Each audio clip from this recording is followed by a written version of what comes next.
pemirsa JEK TV dimanapun Anda berada, senang sekali kalau sudah hari Senin jam 3 atau 3.30 ya, 3.30 sore. 15.30. Benar banget, 15.30. Ketemu lagi bersama saya Ari Gior Dadi dan Saulina Lumantoruan. Dan kita berdua ada di program unggulan JEK TV, apalagi kalau bukan Pesona Bahasa, Salam Literasi. Nah sebenarnya sih aku tadi kepengen ngajak Bang Ari dangdutan sih di awal. Aduh. Cuman aku pikir ya nggak usah lah gitu. Nah karena bahasan kita hari ini cukup berat juga, meskipun kayak dari minggu ke minggu kita kayaknya bahas tentang ini aja, tapi sebenarnya enggak.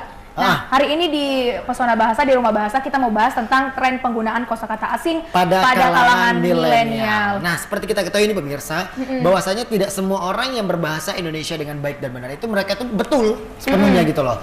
Banyak sekali mereka tanpa disadari dan tanpa disengaja menyelipkan bahasa-bahasa asing yang menurut mereka adalah kalau saya tidak menggunakan bahasa ini saya tidak keren. Betul. Ya, dan juga kalau kita melihat sejarah ya, kalau kita lihat itu bisa dibilang bahwa bahasa Indonesia itu ada dari sejak tahun 1928 pada waktu Sumpah Pemuda. Betul. Nah, tapi diresmikannya itu sehari setelah kemerdekaan, tahun 45. Artinya ada 17 tahun jedanya, tapi dengan waktu yang sungguh lama itu tidak juga menumbuhkan rasa cinta akan bahasa Indonesia itu di tengah kalangan milenial saat ini. Dan ini sangat miris sekali ya kalau kita perhatikan dalam kehidupan sehari-hari dengan penggunaan bahasa Indonesia yang kurang tepat, atau apalagi banyak sekali plesetan-plesetan kata yang kayak bahasa anak gaul. Betul. Hai guys, terus juga kayak apa ya?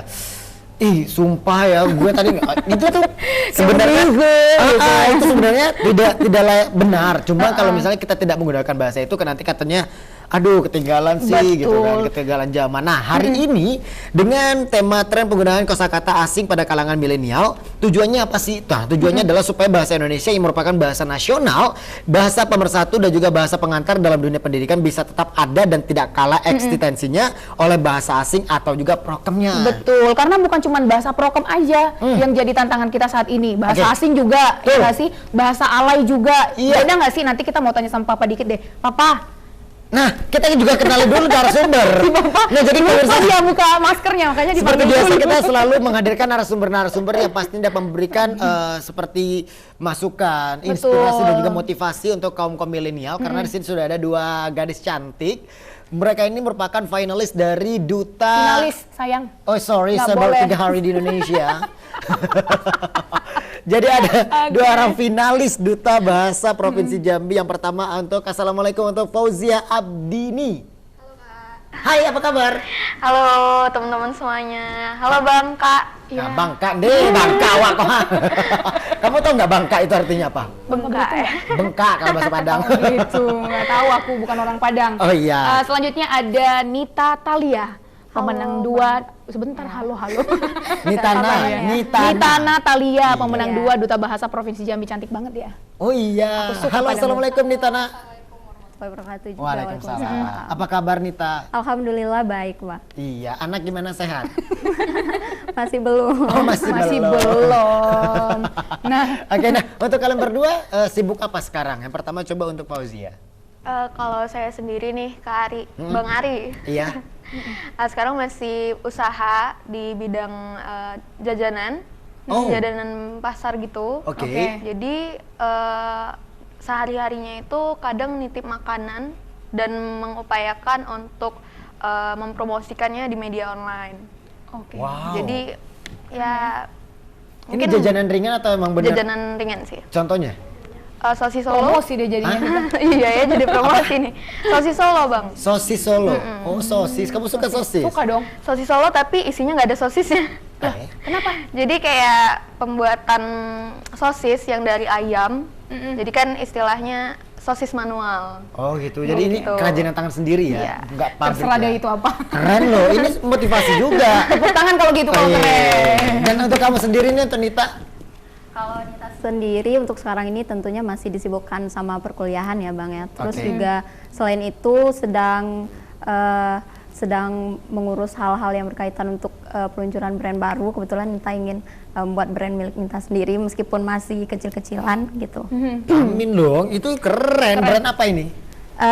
Ini untuk Biar brand. untuk pakaian sih lebih tepatnya. Oh, pakaian, berpakaian ya. Iya. Oke, sukses buat kalian berdua ya. Dan selanjutnya pemirsa, seperti biasa di Rumah Bahasa ini selalu ada tuan rumah. Nah, tuan Betul. rumahnya ini papa saya, papanya Solina dan papa kita semua. Siapa lagi kalau bukan Kepala Kantor Bahasa Provinsi Jambi. Untuk itu assalamualaikum untuk Bapak Syaiful Bahri Lubis. Ya, waalaikumsalam Bang Ari. Selamat sore pemirsa dimanapun semuanya berada. Tetap konsisten dengan doa saya, semoga corona sesegera mungkin pamit undur diri dari kita semua. Amin. Amin ya rabbal alamin. Saya salah dong. Kenapa kamu salah? Harusnya Kepala Kantor Bahasa Nusa Tenggara Timur. Iya. Udah dilantik ya Pak ya? Bukan Ya, Provinsi Jambi lagi. Hanya belum serah terima saja. Oh, belum serah terima, tapi sudah resmi ya kan Kepala Kantor Bahasa Ya, Nusa Tenggara setengah Timur. resmi, Provinsi karena- NTT. Iya, setengah resmi. Setengah resmi baru ya. Cuci darah deh belum kita. belum Cuci darah. belum serah terima jabatannya. Oh gitu. Oke. Nah Solina, kita udah memperkenalkan dua narasumber dan juga pastinya kita udah menyapa papa kita. Jadi pemirsa jangan kemana-mana karena setelah jeda pariwara berikut ini kita akan kembali dan akan langsung menggali lebih dalam lagi untuk tema kita yaitu tren penggunaan kosakata asing pada kalangan milenial. Jangan kemana-mana, kami akan segera kembali setelah jeda pariwara berikut ini. Tetaplah bersama kami di Pesona Bahasa Salam Literasi.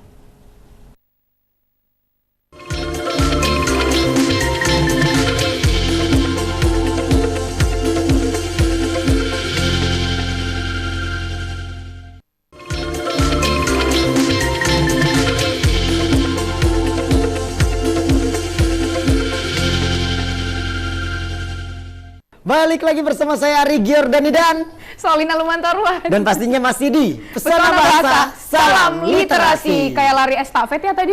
Ada terjadi suatu tragedi ya ternyata ya. Terima kasih loh MCR. Diam-diam ya Betul, kan. kalian hebat. Ternyata dia ngeprank. Iya, ngeprank kita. Nggak apa-apa lah. Boleh, nggak apa-apa sekali-sekali. Nah, Nggak apa-apa. kita sudah ajak mereka berdua untuk duduk di sini. Oh iya, sudah ada adik-adik yang cantik dong di belakang Mau saya. kopi atau apa? Teh atau Teh susu? atau apa? Susu. Susu. Ya kan di rumah bahasa kan pasti ada dong kopi, teh gitu-gitu. Nah, iya kan. Nah, untuk kalian berdua ngomongin soal bahasa asing, pasti sering kan dalam komunikasi sehari-hari kita menemukan berbahasa asing tuh kayak misalnya literally gitu-gitu, Good yang night. at least Padahal gitu mau tidur kan. aja, ya udah tidur lah. Ini sosok good night. Good night gitu-gitu. Padahal kan kita sudah tahu bahwa ada Trigatra Bahasa yang sudah digagas oleh pemerintah melalui Badan Bahasa seperti itu. Kalau misalnya kalian berdua menyikapi tentang hal ini, bagaimana sebagai kaum milenial penggunaan bahasa asing ini? Mungkin untuk Indah dulu deh. Fauzia dulu. Fauzia, indah banget wajahnya. Jadi kan kita itu dalam sehari-hari ya udah tahu bahwa masuknya apa ya, budaya asing itu memang benar-benar berpengaruh sama kebiasaan kita berbicara. Kayak sekarang ada drama Korea tuh, jadi ada istilahnya apa, perbincanganannya Masel gitu ya. Dicampur-campur gitu ya. Balik lagi bersama kami di Pesona Bahasa Medan gitu ya. Iya, lagi tren kan Kak, Iya, betul, lagi hits-hitsnya viral-viralnya, dan itu sebenarnya nggak baru datang dari zaman kakak mungkin. Iya. Sudah ada. Maksud kamu apa nih? Zaman kakak, zaman abang gitu kan. Zaman saya dulu waktu masih selesai Iya kalian. dulu, soalnya dia ngomong dulu Kagamugu, magamugu gitu. Iya, ada gagaganya gitu ya. gaga-gaga. Kayak Bahasa bahasa Alai. Morse gitu ya. Ya. Oke. Masih selalu ada fenomena-fenomena yang benar-benar mempengaruhi sama gaya berbicara kita sehari-hari. Oke. Dan sekarang itu sendiri mungkin pilihannya adalah pada kita sendiri nih Kak. Kadang kalau misalkan anggap saja bahasa Inggris nih, kita mau percakapan sehari-hari, kita mau bilang, ayo kirimin screenshotannya. Mungkin karena mereka capek bilang, ayo kirim tangkapan layarnya. Istilahnya pemilihan kata bahasa Indonesia bagi mereka itu terlalu ribet gitu, atau terlalu apa. Padahal ya untuk kita, seperti yang Kak bilang tadi, umat Trigatra Bangun Bahasa, kita harus mengutamakan bahasa Indonesia. Betul. Iya kan? Tapi jangan salah, bahasa Inggris atau bahasa asing juga perlu kita pelajari. Jadi istilahnya boleh saja kita tahu bahasa asing, boleh saja kita tahu tentang bahasa Korea, bahasa Inggris, bahasa Arab, dan bahasa lainnya, tapi jangan lupa kita juga harus menjunjung tinggi bahasa persatuan kita dan tidak lelah untuk berupaya lagi belajar dan menerapkan bahasa Indonesia yang baik dan benar pada percakapan sehari-hari. Oke, setuju banget. Jadi kita tidak menutup kemungkinan untuk selalu belajar juga tentang bahasa asing gitu ya. betul. Tapi yang harus digarisbawahi adalah bagaimana cara kita bisa menghargai bahasa kita sendiri untuk bisa mencintai tanah air Republik Indonesia. Dan bahasanya juga tentunya. Kalau dari Nita sendiri gimana? Ada tambahan nggak? Ya, kalau dari Nita sendiri ya, penggunaan bahasa asing di kalangan milenial ini dalam percakapan sehari-hari, entah itu dalam percakapan formal ataupun informal, banyak sekali ya Nita temukan, dan bahkan ada yang sudah menjamur dari dulu sampai sekarang nggak hilang-hilang nih penggunaannya gitu kan.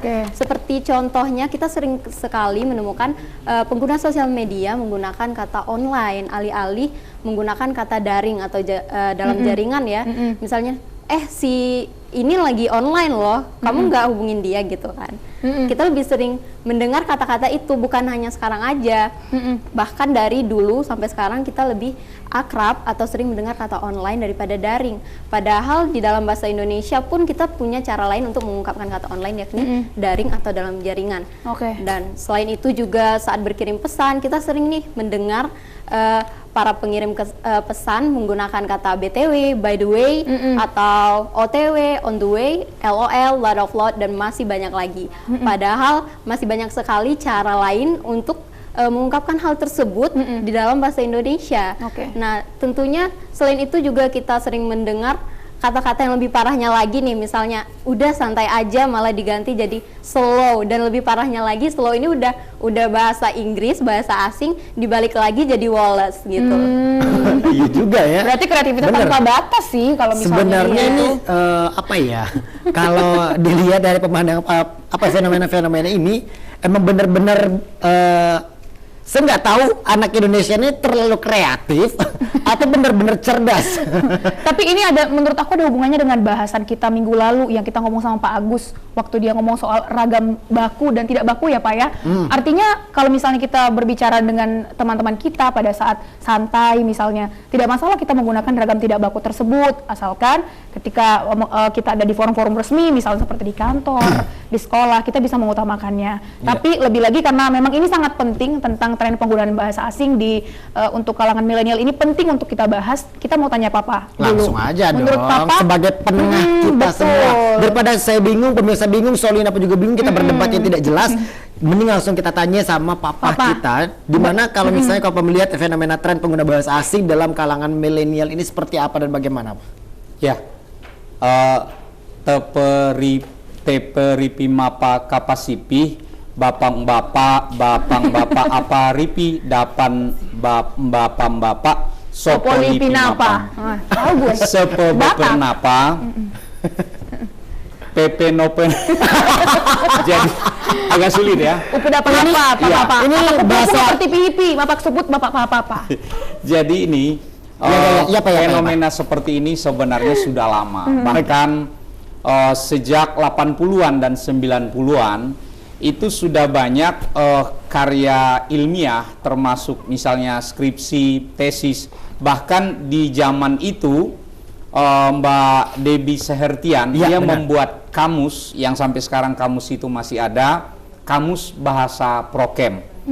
Jadi kalau dahulu di tahun 80-an, 90-an dikenal dengan istilah bahasa Prokem. Nah, belakangan ini di 2000-an ya ada bahasa alay kan. Sebenarnya sama saja, hanya mungkin eranya yang berbeda. Artinya sampai kapanpun pasti akan selalu ada bahasa yang khas di kalangan generasi muda.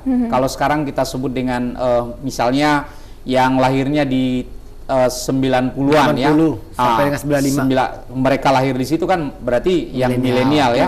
Pasti selalu ada, dan bisa saja dahulu pun mungkin 70-an atau 60-an pasti ada juga hal-hal yang menarik di bidang bahasa. Jadi bahasa itu ibarat mode pakaian, dia selalu berganti terus. Ada yang musim, kan begitu ya. Nah sekarang memang yang musim adalah bahasa alay tadi, atau komunitas di Jakarta Selatan itu bukan hanya sekarang sebenarnya.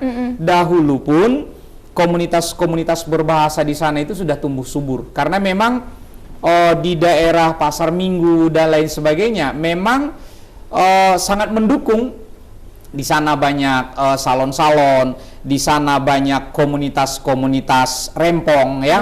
Nah, jadi lekong. Nah, dari situlah sebenarnya muncul yang awalnya bahasa ini ingin dimengerti oleh kalangan tertentu saja agar orang lain tidak tahu, kan begitu ya. Betul. Sehingga seperti yang saya contohkan tadi itu kan menyisipkan ya, menyisipkan konsonan P dan vokal disesuaikan dengan misalnya tadi kursi kan, kursi jadinya kukursipi kan begitu ya. Dinding diping kan gitu ya. Jadi nanti ada selalu penyisipan di sana.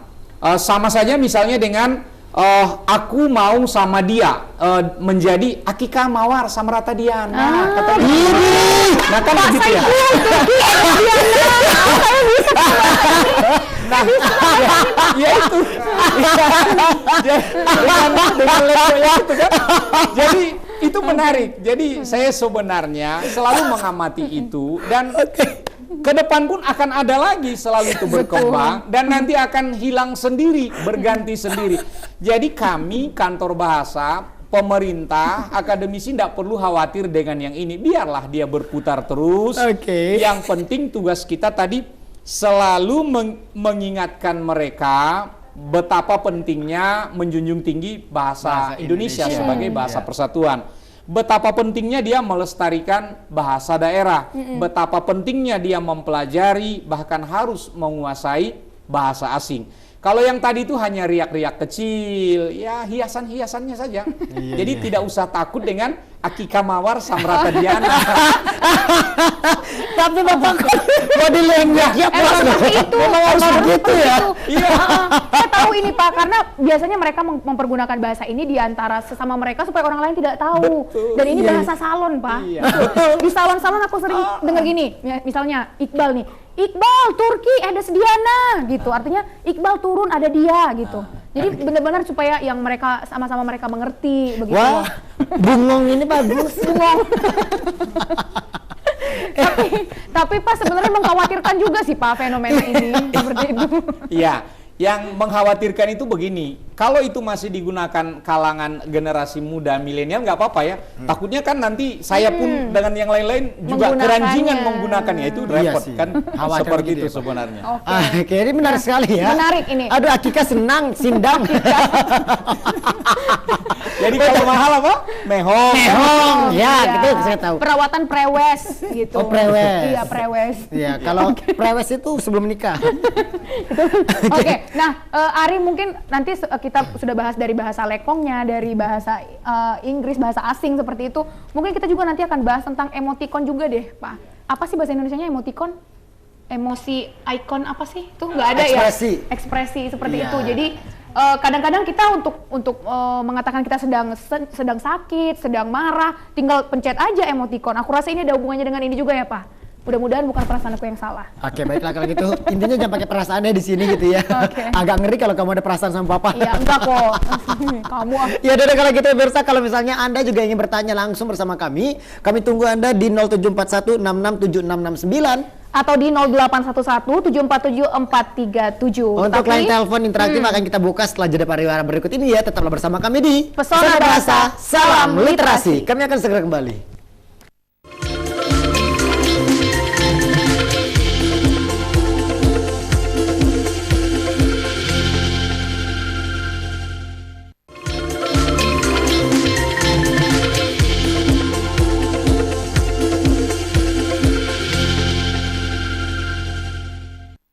Balik lagi bersama kami dan kita udah pindah ke sini ya Sol ya. Pastinya masih di Pesona Bahasa Salam Literasi. Ini pojok kesukaan kita nih. Iya, ini yang paling nyaman sebenarnya. Sebenarnya sih lebih nyaman lagi lesehan. Apalagi kalau ada kopi terus juga ada lauk ikan gitu kan. By the way saya nggak ada by the way. Ngomong-ngomong saya lupa loh tanya Papua tadi hari ini makan ikan nggak ya? Saya tidak Nanti kita konsisten tanyain. ternyata pertanyaan makan siang ini tidak pernah saya lontarkan Oke, belakangan nanti ini. biar kamu konsisten kita tanyain setelah video yang satu ini. Oke, karena kalau gitu ini ada video di mana video langsung dari pemirsa yang ingin bertanya sama narasumber.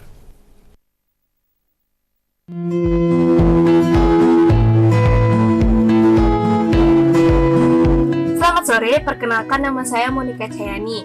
Ingin bertanya nih mengenai tren kosakata bahasa asing dalam kalangan milenial. Kita sebagai kalangan milenial pasti memiliki tanggung jawab yang besar dalam penggunaan bahasa Indonesia yang baik dan benar. Nah, ingin tahu pendapat Papa bagaimana sih solusi terhadap kaum milenial yang membangga-banggakan bahasa asing ketimbang bahasa Indonesia, dan dia lebih baik dalam penulisannya maupun gaya bahasanya. Terima kasih. Nah, Oke, baik, terima kasih untuk pertanyaannya. Tahu loh, dia papa loh. Papa. Jadi papa ini Nonton udah berarti. melekat sepertinya sama pemirsa ya. dia nonton berarti bukan orang duta bahasa kan? Bukan ya? Berarti dia nonton. Dia nonton. Ya iya dong, ini kan Dia udah program melekat unggulan. loh, papa loh. Semua pada dipanggil papa gitu ya. Oke, bagaimana papa? Bisa papa menjelaskan kepada anak papa yang satu yang tadi ya? Dapat royalti kita. Hah? Atas nama siapa? Siapa namanya? Monika ya, Monika. Nah, seperti dia Monika tahun depan. Iya. Kecil-kecil Monika. Baik, terima kasih Bang Ari, terima kasih Mbak Solina, Ade Monika ya, yang sebenarnya juga merupakan milenial. Pertanyaan ini sangat bagus dan kata kunci yang saya berikan, generasi muda Indonesia yang hebat itu adalah generasi muda yang sebenarnya kalau berbahasa asing bagai air mengalir, tetapi pada konteks tertentu tetap konsisten menggunakan bahasa Indonesia yang baik. Jadi sebenarnya kita sebagai generasi muda harus memperlihatkan karakter anak muda Indonesia yang hebat itu seperti apa. Karakternya adalah selalu menjunjung tinggi bahasa Indonesia dengan cara menggunakannya dengan baik, menuliskannya juga dengan baik. Jadi kalau tadi ditanya resep seperti apa yang harus dilakukan, ya harus pembiasaan diri. Jadi kita harus membiasakan diri, jangan canggung. Kalaupun tadi menurut pengalaman, menurut ungkapan yang disampaikan Mbak Solina tadi, banyak anak-anak muda mengatakan bahwa mereka merasa kurang praktis menggunakan bahasa Indonesia. Tadi ada contoh dalam jaringan. Kok rasanya lebih simpel kalau menggunakan kata online. Sebenarnya tergantung kita membiasakan diri saja. Kalau kita biasakan misalnya menyebut daring, tidak ada masalah nanti itu. Sama dengan unggah, unduh, itu nggak ada masalah. Kalau itu sudah kita biasakan. Tergantung kita mau membiasakan yang mana. Kalau kita membiasakan upload, download, dan sebagainya online, maka nanti itulah yang akan terbiasa di lidah kita. Tetapi kalau yang bahasa Indonesia itu yang selalu kita gunakan, yang selalu kita ungkapkan, orang lain pun nanti akan ikut tertular dan terbiasa menggunakan itu. Jadi yang disampaikan Monika ini bagus. Ade harus tetap juga merupakan bagian skrup dari kapal besar ini. Jadi biasakan saja menggunakan bahasa Indonesia yang baik. Seperti itu sebenarnya tanggapan saya untuk Ade Monika, tapi bisa ada mbak-mbaknya di sini duta bahasa yang juga akan bisa menjawab. kita tanyain resep Betul. seperti apa yang selama ini mereka gunakan. Silakan. Langsung aja deh, mungkin dari Nita duluan deh. Iya. Sebagai duta bahasa. Yang ingin ditambahkan silakan. Resep seperti apa yang ingin kamu berikan? Oh baik, jadi resep bagaimana supaya kita kalangan milenial ini bisa membiasakan diri untuk menggunakan bahasa Indonesia yang baik dan benar ya. Ya. Kalau menurut Nita pribadi ya, untuk membiasakan diri itu ya memang harus benar-benar mulai dari diri kita sendiri. Kita nggak menunggu teman-teman kita atau keluarga kita untuk ikut dalam menggunakan bahasa Indonesia yang baik dan benar. Nanti setelah kita memulai satu langkah kecil ini, nantinya bisa saja keluarga kita, saudara-saudara kita ataupun teman-teman kita mengikuti langkah kecil kita ini sehingga menjadi suatu perubahan besar di mana orang-orang di lingkungan kita nanti juga akan tertular dengan kebiasaan kita menggunakan bahasa Indonesia yang baik dan benar. Selain itu juga misalnya nih, kan kalangan milenial ini banyak sekali adalah merupakan pengguna media sosial ya Kak ya. Nah, mereka juga dapat meningkatkan kemampuan bahasa Indonesia yang baik dan benar mereka, misalnya melalui Takarir. Takarir ini biasanya lebih dikenal sebagai caption ya, kadang mereka bilang, aduh apa sih captionnya gitu kan.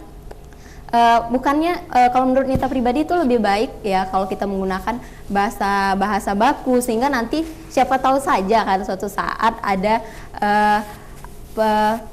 yang melihat postingan kita atau unggahan kita di media sosial ini dari luar negeri atau orang asing, sehingga mereka lebih mudah untuk menggunakan mesin penerjemah mereka. Coba kalau kita menggunakan bahasa-bahasa yang tidak baku, tentunya akan lebih sulit untuk dimengerti. Betul. Sehingga entah kita sedang mempromosikan atau kebudayaan atau misalnya tentang Jambi, pesan-pesan itu tidak dapat tersampaikan dengan baik ke dunia luar gitu. Oke. Betul juga sih kayak kata Nita, karena aku pernah melihat seperti itu di Facebook waktu itu, dan aku coba untuk terjemahin. Ternyata ini menggunakan bahasa Spanyol yang prokem dan itu nggak bisa diterjemahin. Ternyata mesin penerjemah itu cuma bisa menerjemahkan bahasa yang baku seperti itu. Jadi kalau misalnya mau promosi tentang kebudayaan di Takarir atau caption itu, kalau misalnya menggunakan bahasa Indonesia yang baik dan benar, itu bisa diterjemahkan. Good, pantas jadi duta bahasa. Iya, dan itu adalah salah satu cara kita untuk bisa menonjolkan apa sih yang ada di Indonesia, misalnya budaya-budaya apa yang ada di Jambi terkhususnya. Dan apabila kita menggunakan bahasa-bahasa yang tidak baku seperti udah dikatakan oleh Nita tadi, itu sangat mempersulit wisatawan asing ketika berkunjung ke media sosial kita, dan dia tidak bisa seperti mentranslate gitu ya, mengartikan ke bahasa mereka, menerjemahkan. Nah, kalau untuk kamu sendiri Fauzia? Seperti Nita dan Pak Saiful, kalau misalkan dari diri kita sendiri itu sudah mulai membiasakan untuk menggunakan bahasa Indonesia dan yang baik dan benar, nanti ada masanya itu akan kembali berguna dan bermanfaat untuk diri kita sendiri. Seandainya kita sudah konsisten menggunakan bahasa Indonesia yang baik dan benar, ada masanya seperti skripsi, itu kita udah terbiasa tuh untuk menggunakan struktur yang benar, penulisan yang baik dan benar. Jadi revisi-revisian yang akan datang itu juga bakal sedikit. Jadi benar-benar manfaatnya itu nggak cuman buat diri kita, tapi juga nanti membiasakan lingkungan, dan juga nilai-nilai itu bakal kembali ke diri kita sendiri lagi. Jadi kita juga punya karakter sendiri atau istilahnya value yang bisa orang lihat dari kita gitu kan. Oh, ini anak bahasanya bagus, penyampaiannya bagus, penulisannya bagus. Jadi jadi nilai tambah dan kalau istilahnya tuh skill gitu kan ya Kak, buat si pengguna bahasa Indonesia ini tadi. Mungkin sebagai duta bahasa ya, sebagai duta bahasa adakah inovasi yang sudah dilakukan atau yang akan segera dipublikasikan kepada Jambi? Ada Kak, jadi kita itu dari Duta Bahasa, dari tahun ke tahun itu memang sudah mempunyai programnya masing-masing untuk mempromosikan bahasa Indonesia. Tapi pada angkatan kita ya, kita punya platform sendiri di Instagram, Duta Bahasa Jambi, yang temanya Jago Bahasa. Di sini Jago Bahasa. Jadi Jago Bahasa di sini lebih sering membahas tentang kesalahan-kesalahan yang sering kita lakukan pada saat kita berbicara di depan umum, di media sosial. Jadi kesalahan-kesalahan itu nanti bisa dibahas di Instagram dan bakal dibahas secara lebih rinci dan ada penjelasannya. Jadi teman-teman di rumah bisa ikutan belajar. Dan ada juga kita buat siniar secara daring juga di salah satu laman audio, kayak sekarang itu ada Spotify atau sebentar, kita tahan dulu, ada telepon yang masuk. Halo Pesona Bahasa. Salam literasi. Dengan siapa di mana? Dengan Rama di Talang Banjar. Dengan Rama di Talang Banjar. Oh, Rama di Talang Banjar. Baik, kalau begitu langsung saja untuk pertanyaannya Rama. Ya, gini, saya mau tanya ke Pak Saiful, apa perbedaan kata jam dan pukul dalam bahasa Indonesia? Gimana? Jam dan pukul. Apa Perbedaan kata jam dan dan pukul pukul. lebih ke bahasa Indonesia. Oke, baik. Terima kasih ya Terima Mas kasih Rama. untuk Mas Rama. Iya, sama-sama. Iya. Sehat selalu Mas Rama di Talang Banjar. Talang Nah, Banjar. Pak, seperti yang udah kita selalu mendengar nih bersama-sama, banyak sekali yang menggunakan bahasa jam dan juga pukul. Pukul. Sebenarnya di bahasa Indonesia benar ini jam atau pukul nih, Pak? Dan apa perbedaan keduanya, Pak, dalam Iya. penggunaannya? Kalau kita lihat di televisi, saksikan Pesona Bahasa setiap hari pukul, Pukul, nggak pernah ada jam. jam gitu. Jarang ada kata-kata jam di kita baca untuk di bahasa pertelevisian. Ya, baik Bang Ari dan Mbak Solina, terima kasih. Terima kasih juga Rama ya di Talang Banjar yang menyampaikan pertanyaan yang sebenarnya ini bagus dan masyarakat awam wajib tahu juga agar kita tidak salah dalam penggunaan kata jam dan juga kata pukul. Kedua kata itu sebenarnya sama-sama benar, tetapi nanti ada perbedaan penggunaan. Jadi misal acara kita Pesona Bahasa ini disiarkan secara langsung setiap hari Senin pukul 15.30 sampai pukul 16.30 itu ya. Jadi pukul. Karena kalau dikatakan pukul itu misalnya apa ya, kalau dalam bahasa Inggris timingnya itu tepatnya. Tetapi kalau jam, nah tayangan Pesona Bahasa yang disiarkan setiap hari Senin lamanya 1 jam. Jadi jam di situ menyatakan durasi lamanya. Jadi berapa jam perjalanan Jambi Kampung Laut misalnya. Kebetulan saya tadi pagi barusan dari sana, kan begitu ya. Jadi Jambi Kampung Laut itu bisa ditempuh dengan 3,5 jam misalnya. Bagi saya ya yang santai-santai mengendaranya. Jadi saya misalnya tadi berangkat pukul 10 dari Kampung Laut, lalu sampai di Jambi pukul 1 atau ya kalau ingin menyatakan pukul 13 juga boleh.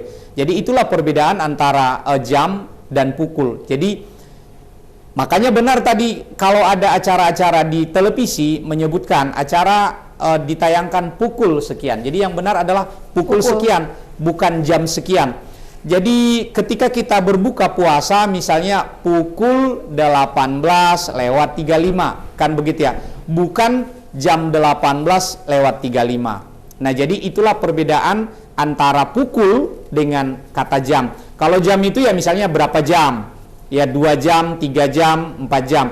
Lalu yang dipakai di tangan ya itu namanya jam tangan, bukan pukul tangan. Kan begitu ya. Jadi yang dipakai itu adalah jam tangan, jam dinding, tidak ada pukul dinding, kan begitu ya. Nah, itu pula perbedaannya. Jadi ada kadang saya sering ingin mencoba sesuatu yang benar. Jadi saya tanya, pukul berapa sekarang, Pak? Lalu mungkin dia pikir pertanyaan saya itu salah. Dia balik bertanya, mau berapa pukul, Pak? Katanya. Nah, mau berapa pukul, Pak? Padahal pertanyaan saya itu sudah benar. Betul. Mau dia itu mungkin jam berapa sekarang, Pak? Nah, itu justru salah. Pertanyaan jam berapa sekarang, Pak? Nah, harusnya berapa jam? Nah, 5 jam, 6 jam, 7 jam. Begitu Bang Ari dan Mbak Solina, begitu juga Bang Rama di Talang Banjar. Sebenarnya Bang Rama ini paham dia bahasa, paham, mengerti. Jadi pertanyaan dia ini sebenarnya adalah pertanyaan orang yang paham. Ada maksud-maksud tersendiri beliau bertanya ini agar masyarakat awam paham perbedaan antara jam dengan pukul tadi. Ya, terima kasih sekali lagi. Sebenarnya kalau kita simak secara bersama-sama dengan apa yang telah dijelaskan oleh Papa ini benar banget, karena kalimat atau kata-kata jam ini biasanya ditujukan untuk bertanya untuk jarak tempuh, Pak ya. Berapa jam? Gak mungkin dong. Aku dari Palembang ke Jambi ini cuma 6 pukul.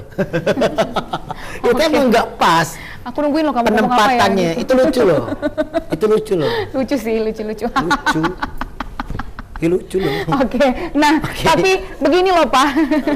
Si Bang Ari udah kasih contoh yang bagus sama adiknya. Oh, baik. Gimana, Adik? Nah, gini Pak. Tapi banyak sekali misalnya ada pretensi di tengah-tengah masyarakat yang berkata seperti ini, akan lebih baik komunikasi itu kan yang penting kamu mengerti, aku mengerti, itu komunikasi. Nah, pretensi seperti itu yang ada di masyarakat, kemudian ini jadi mengesampingkan penggunaan bahasa itu, bahasa Indonesia yang baik dan benar itu, Pak, sesuai PUEBI, seperti itu, Pak. Menurut Papa untuk menanggapi mengenai hal ini bagaimana? Ya, yang penting komunikasi, yang penting aku mengerti, kamu mengerti, itulah komunikasi, seperti itu. Ya, itu sebenarnya ini dua disiplin ilmu yang berbeda. Jadi kalau ada pemikiran seperti itu, berarti dia beranjaknya dari, kalau di kampus itu dari Fakultas Sospol. Jadi dia orang ilmu komunikasi. Jadi ilmu komunikasi itu kan dia pada prinsipnya yang dibicarakan adalah nyambung gitu, saling mengerti, ada kesepahaman antara itu. Nah, tapi kalau dari sudut pandang bahasa, sudut pandang linguistik, ya bahasa itu tidak hanya sekadar bisa saling paham, tapi juga harus benar, Jadi dua-duanya, ya, dua-duanya harus ada terjadi kesalingpahaman, kemudian juga ya harus benar. Jadi seperti itu, tidak bisa kalau hanya sekadar terjadi pengertian, itu tidak bisa seperti itu kalau berbahasa, karena bahasa itu bukan hanya sebagai alat komunikasi, tetapi juga alat untuk berpikir. Kita bermimpi saja pun pasti menggunakan bahasa. Kita bermimpi kan tentu menjalin rangkaian cerita itu menggunakan bahasa. Bagaimana mungkin kita bermimpi kalau tidak ada bahasa? Tapi di mimpi kita itu ada jalinan cerita dari mulai awal sampai akhir di cerita itu pasti menggunakan bahasa. Berpikir pun pasti menggunakan bahasa. Ini adik-adik dua ada duta bahasa, yang satu pebisnis fashion atau pakaian, yang satu kuliner. Bagaimana usaha mereka ini agar lancar, pasti dia berpikir. Nah, di berpikir dia itu menggunakan bahasa. Seperti itu. Berarti pretensi yang terjadi di masyarakat itu tidak benar ya, Pak ya? Betul. Itu dua disiplin ilmu yang berbeda. Dan kita harus tahu konteks penggunaannya seperti apa. Berbicara masalah konteks ini sebenarnya udah dibahas dari episode yang lalu, di mana ketika kita berbicara itu harus melihat lawan bicara sebenarnya. Kalau misalnya kita berbicara dengan teman satu umuran, mungkin menggunakan bahasa mereka. Terus kita bertemu dengan dosen atau guru, ya harus menggunakan bahasa yang formal. Jadi emang harus bisa menempatkan, aku hari ini menggunakan bahasa yang sesuai dengan siapa lawan bicara saya. Seperti itu sih yang Bapak bilang, saling paham. Saling paham, dan yang penting paham itu nggak boleh digunakan dalam bahasa. Seperti yang penting kamu paham itu nggak boleh tadi. Nah, ini kita langsung dari tadi kan di segmen 1 ya aku udah ngomongin soal emoticon, perasaan aku gitu loh. Nah, kalau misalnya aku lagi bagaikan lagi aku lagi gini kan, sedih gitu kan. Tapi sebelum aku senang gitu. Nah, iya. Sebenarnya kalau emoticon ini salah satu ini fenomena sih juga loh. Betul. Apalagi di dunia pergadgetan, mempermudah sebenarnya komunikasi. Kayak yang tadi aku bilang, yang penting kan ngerti Bang Arinya gitu misalnya. Benar. Nah, kalau dari Nita sendiri, penggunaan emoticon ini menurut kamu ancaman juga nggak dalam eksistensi penggunaan bahasa Indonesia di kalangan milenial? Iya. Baik, untuk emoticon ya, bagi para pengguna gawai, khususnya para kalangan milenial ya, dalam menggunakan emoticon ini memang Nita pribadi sering sekali ya menemukan banyak sekali sih. Ada terkadang misalnya sedang sedih, maka emoticon sedih itu sampai 10 atau 12 atau bahkan 20 berderetan untuk menggambarkan betapa sedihnya mereka gitu ya. Tapi ini tergantung ke penggunanya sih. Sejauh ini Nita tidak melihat ada penggunaan emoticon yang terlalu berlebihan sehingga menggeser penggunaan bahasa Indonesia ini. Nah, misalnya terkadang yang Nita temukan penggunaan emoticon ini, mereka hanya menggunakan emoticon ini sebagai tambahan atau pelengkap dari kata-kata mereka untuk lebih terkesan lebih hidup atau terkesan lebih nyata gitu. Untuk memberitahu bahwa mereka sedang perasaan yang sedang mereka hadapi begitu ya. Oke. Tapi kalau aku keranjingan sih emoticon. Iya. Aku keranjingan menggunakan emoticon, dan menurut aku itu ancaman yang nyata buat setiap kita. Tapi kita mau bahas itu nanti bersama dengan Papa. Apakah Papa juga suka pakai emoticon atau enggak setelah yang satu ini tetap di Pesona Bahasa. Salam literasi.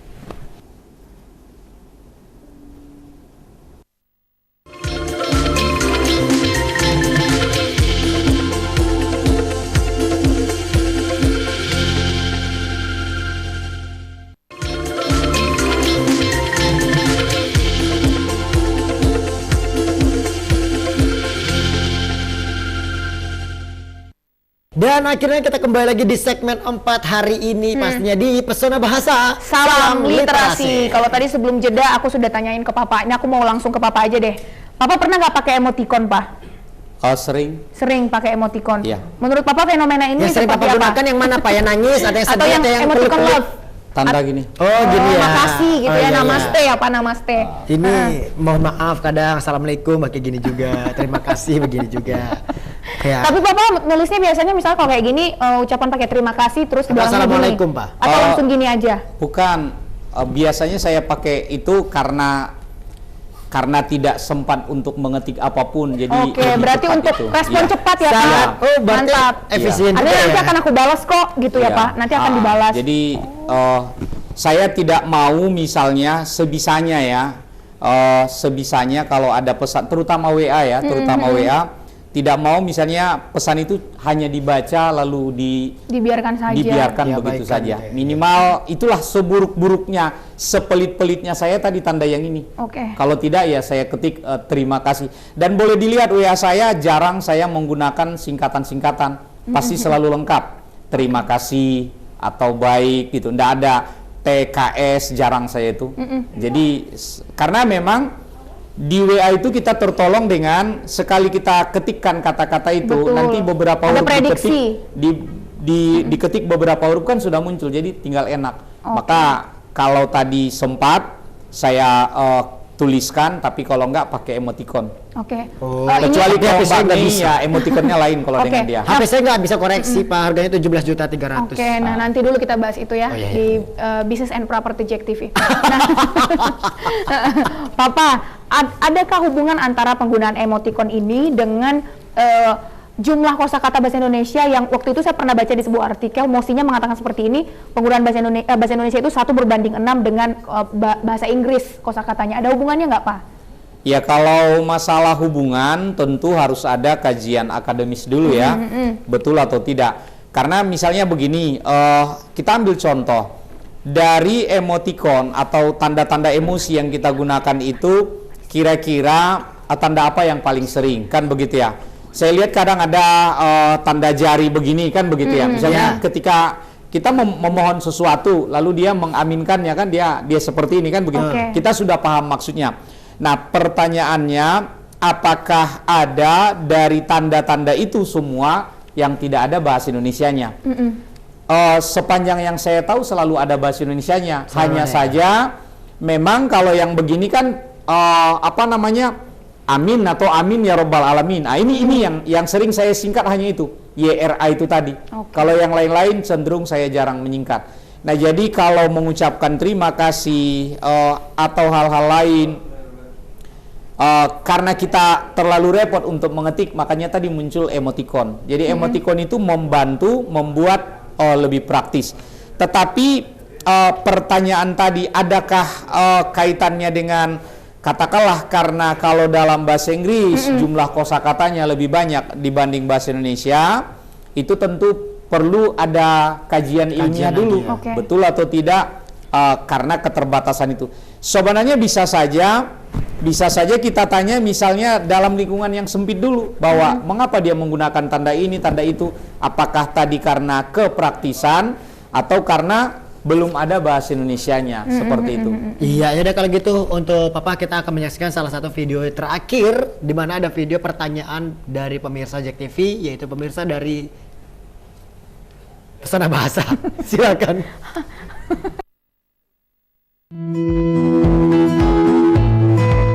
Halo, nama saya Rizky Kurniasya Putri. Jadi di sini saya ingin bertanya nih ke kakak-kakak narasumber yang ada di Pesona Bahasa. Terkait sama temanya kali ini, itu kan tentang tren kosakata bahasa asing di kalangan milenial. Nah, gimana sih pendapat kakak-kakak tentang tren itu? Apalagi kan sekarang malah konteksnya itu lebih ngarah ke negatif kan? Nah, dimana anak-anak milenial sekarang lebih bangga dan lebih merasa keren di saat komunikasi itu menggunakan bahasa asing kayak bahasa Korea ataupun bahasa Inggris gitu kan.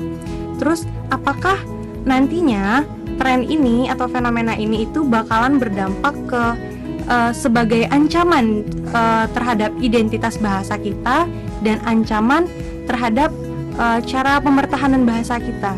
Gitu aja, Kak. Makasih. Oke, terima kasih banyak untuk Kurnia. Rizky Kurnia, adiknya Bang Ari. Ya, adiknya Ari Kurnia. Ari Kurnia. Ini ditujukan kepada narasumber. Oh, seperti ya. tadi udah kita bahas loh di awal ya. Dari awal tadi kita udah ngebahas seperti apa sih dampak penggunaan bahasa terhadap asing di eksistensi bahasa Indonesia. benar sekali, dan seperti apa penanggulangannya. Oke, mungkin mereka sweet dulu deh, siapa yang jawab? Kalau menurut aku sih Nggak mungkin usah. Fauzia aja. Fauzia dulu. Oke. Iya nih, jadi kalau dari saya pribadi nih Kak, sebenarnya kita kan sudah terbiasa sama tren ini. Itu tinggal dari kitanya lagi nih, mau melihat dari sisi mana. Kalau saya benar-benar kadang kan kita ngerasa kalau misalkan kita berbicara bahasa Inggris itu kita sedang belajar, kita baru dapat kata baru terus kita ingin menyampaikan. Tapi itu juga jadi apa ya istilahnya, ruangan buat kita belajar.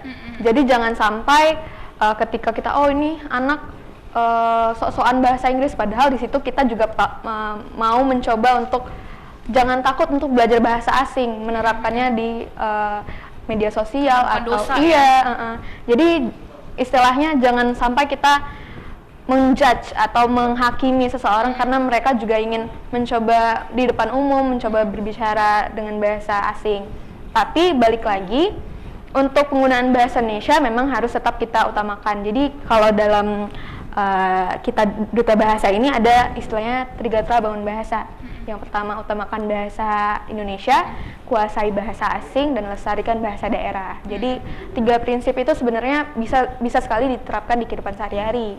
Itu juga jadi solusi buat teman-teman di rumah untuk ingat selalu dan menetapkan ini loh prinsip yang harus kita pegang untuk kita berbahasa dalam kehidupan sehari-hari. Gitu. Oke. Berarti harus mengutamakan. Si Fauzia mengatakan bahwa kita harus utamakan bahasa Indonesia karena kalau bukan kita ya siapa lagi kan? Karena kalau sampai di masa ini kita gagal untuk menggunakan bahasa Indonesia yang baik dan benar, kita nggak boleh harapkan untuk generasi selanjutnya untuk boleh menguasai hal itu. Oke, nah di luar dari tema, saya pengen bertanya sama Papa nih. Papa, mohon pertanyaan maaf sebagai nih, apa nih? Pertanyaan dari anak ke Papa Dari lah anak. gitu ya. Papa di Jambi udah berapa lama, Pak? Oh, Jambinya sih ini pertama sekali ya. Pertama sekali ke Jambi itu 2014. 2005.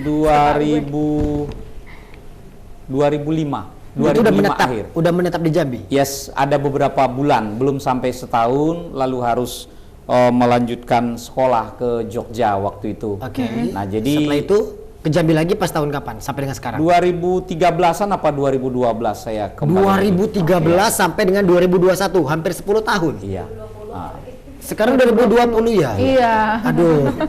Kayaknya saya harus Tertidur, udah dia makan ikan hibernasi deh. kayaknya. Iya. Habis ini kita makan ikan sama Papa, kita Yes, paksa. ya. Berarti udah 8 tahun kurang lebih apa ya? Nah, selama 8 tahun di Jambi, apa sih kesan-kesan baik di hati Papa? Untuk Jambi sebelum Papa meninggalkan Jambi, bertugas di tempat yang baru. berat meninggalkan Jambi ini, jadi jangan ditanya apa kesan Jambi karena Yang membuat terlalu Papa banyak berat. yang berkesan. Yang membuat Papa berat. Yang tentang Jambi. membuat saya berat, Jambi adalah sebuah kota yang sangat nyaman untuk menjadi tempat bekerja, tempat bermasyarakat, tempat bersosialisasi dan lain sebagainya. Mengapa? Saya kan lama di Medan, lama di Jogja, kan begitu ya. Jadi Medan itu adalah kota yang lampu merah jalan terus, kalau lampu hijau hati-hati, kan begitu prinsip berkendaranya. Jadi kalau dia merah itu jalan terus, ya, tapi Pak, ya? kalau hijau hati-hati. Maksudnya apa? Begitu lampu hijau di kita, hati-hati, jangan-jangan ada yang menyerobot dari kiri atau kanan. Tapi kalau merah, bablas saja, tidak apa-apa, bablas saja dengan yakin. Dan nanti kalau ada yang ada yang melotot ke kita, bentak duluan sebelum dia membentak kita. Artinya sangat benar-benar pertarungan lalu lintasnya itu ya siapa yang membentak duluan dia yang menang. Tapi kalau lembut-lembut dia akan ini. Jadi semraut, kadang lampu merah itu kurang berfungsi di sana. Oh iya? Iya, kurang berfungsi. Jadi artinya kesemrautan yang ada. Jadi karena di masa kuliah di situ saya mengalami betapa capeknya misalnya berkendara atau di jalanan. Nah, lalu menemukan Jambi, sebuah kota yang kecil sebenarnya kota ini, tapi pendidikannya lengkap, semua rumah sakitnya lengkap, semuanya ada. Jadi juga gitu, Pak. Masyarakatnya juga enak, ramah. Maka ini yang membuat saya berat untuk meninggalkan Jambi sebenarnya. 2005 pernah di Jambi, terus memutuskan untuk hijrah ke Jogja untuk mengenyam pendidikan kembali. Terus ketika Papa ditempatkan lagi untuk bertugas di Jambi, saat itu perasaannya seperti apa, Pak? Ya senang sebenarnya, senang balik lagi ke Jambi ketika itu, sangat senang. Karena memang mungkin bisa dibayangkan ya, 2005 itu kan Jambi, saya masih ingat dari misalnya ya, dari studio ini ke arah Simpang Rimbo tidak sepenuh ini ruko-rukonya. Oh iya. Kalau sekarang kan sudah penuh ruko-ruko kan begitu ya. Oke. Iya, iya, Jadi iya. banyak pesat perkembangan Jambi ketika itu. Saya kan pertama sekali mendapat tugas di Jambi, tidak tahu apa-apa tentang Jambi, naik ojek dari Simpang Rimbo ke Kota Baru karena waktu itu kantor bahasa kan di Balai Diklat. Oke. Jadi saya lihat, wah ini kota ini ternyata seperti ini begitu ya. Oke. Jadi ya di samping lingkungannya sangat kondusif ya untuk bermasyarakat, untuk tinggal, ya masyarakatnya juga enak ya. Dan saya malah lebih banyak dikenal di Jambi daripada di Medan sendiri Medan. sebenarnya. Iya jelas lah, Papa masuk TV tiap Senin ya kan, terkenal dong akhirnya ya. Dapat job nge-MC lagi. Iya, terakhir nih Pak, cerita dong Pak, salah satu kesan yang sangat memiliki kesan yang baik di hati Papa. Itu seperti apa? Cerita sedikit aja. Kesan yang baik ya. Kalimat aja Pak. Cerita aja. Kesan yang baik maksudnya secara Yang umum pernah ya. Papa alami selama di Atau Jambi. bertemu dengan kita kali. Secara umum sebenarnya kalau rata-rata saya kan orang yang kalau pertama sekali bertemu dengan orang, kebiasaan saya ndak berani untuk menegur duluan. Tetapi Oke. biasanya Saya rasakan itu, Pak. Iya, Iya. saya merasakan Saya juga bahwa merasakan itu. saya sering ditegur duluan. Itu kan berarti menandakan orangnya ramah-ramah sebenarnya kan begitu Gitu ya. ya, Pak, ya. Iya. Oke, Jadi Oke, terima kasih iya, Papa. kita yang ditegur duluan. Luar biasa. Jadi kalau orang ramah itu nggak usah tegur duluan, biarlah orang Iya. yang menegur duluan. Itu adalah ciri orang ramah. Betul. Oke, baiklah. Sebegitu berartinya Jambi buat Papa, dan demikian juga Papa begitu berarti buat kami. Ada nasi tumpeng lagi sepertinya. Nggak ada lagi ya? Oke, ada nasi tumpeng. Enggak lagi. Betul, karena setiap ini waktu kita sudah lewat sebenarnya ya, tapi nggak apa-apa dikit lagi. Iya. Karena sepanjang acara ini berjalan, saya berpikir seperti ini. Ada nggak sih yang Papa ini yang nggak tahu gitu? Karena apapun yang kita tanyakan dijawab dengan Tahu, begitu Pak. baik, Iya. begitu loh. Satu yang nggak tahu, bagaimana Pak rasanya surga dan neraka? Pasti nggak tahu. Oke, nah terima kasih banyak Papa Syaiful Bahri Lubis untuk segmen yang begitu luar biasa ini, Ya. dan untuk kedua narasumber juga. Dan kita berharapnya seperti ini, dari tahun 1928 bahasa Indonesia sudah dimunculkan gitu ya Pak ya, kemudian diikrarkan, dan di 1945 kemudian sehari setelah kemerdekaan Ya. diakui keberadaannya. Kita berharap dengan perjalanan panjang itu, kalau bukan kita yang menghargai bahasa Indonesia, kalau bukan bangsa kita, siapa lagi? Betul. Kita berharap momentum yang begitu panjang itu, penantian itu bisa menjadi sebuah membuat kita efek terkejut seperti itu, untuk tetap kita memakai bahasa Indonesia yang baik dan benar dalam lingkungan yang tepat tentunya ya. Iya, ya udah kalau gitu udah habis waktunya, Habis. selesai Selina ya. Selesai Kita gue. akan tutup nih untuk perjumpaan kita di episode hari ini dengan pantun. Ini aku udah belajar pantun Nggak dong. bisa coba. Oke, jalan-jalan ke Pasar Angse Cakep. dulu. Jangan lupa membeli biji selasi. Cakep. Kalau Bapak udah di NTT, jangan lupa di Jambi. Wah makan salah. Entai dah.